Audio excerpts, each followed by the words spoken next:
संप्रभुता, जिसे अंग्रेजी में सॉवरेनिटी कहते हैं, का अर्थ है किसी राज्य या क्षेत्र पर सर्वोच्च स्वतंत्र अधिकार रखना।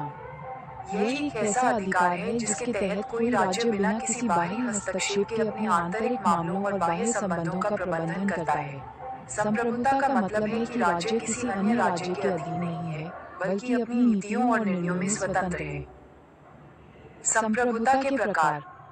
आंतरिक संप्रभुता, ये राज्य के भीतर सर्वोच्च शक्ति का अधिकार है, अर्थात राज्य अपने नागरिकों और अपनी सीमाओं के भीतर होने वाली गतिविधियों पर नियंत्रण रखता है।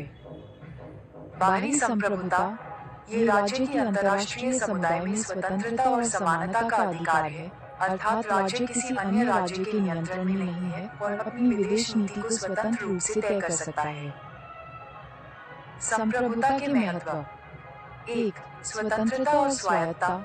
संप्रभुता किसी राज्य को स्वतंत्र और स्वायत्त बनाने में मदद करती है, ताकि वह अपनी इच्छा के अनुसार निर्णय ले सके। 2. आंतरिक स्थिरता। संप्रभुता राज्य के भीतर शांति और स्थिरता बनाए रखने में मदद करती है, क्योंकि राज्य के नागरिकों को पता होता है कि वे किस सरकार के अधीन हैं और उनके अधिकार क्या हैं।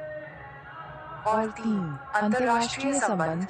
संप्रभुता राज्य को अंतर्राष्ट्रीय समुदाय में सम्मान और मान्यता प्राप्त करने में मदद करती है। जनरेटिव एआई की सुविधा फिलहाल एक्सपेरिमेंट के तौर पर उपलब्ध है। कानूनी सलाह के लिए किसी पेशेवर से बात करें।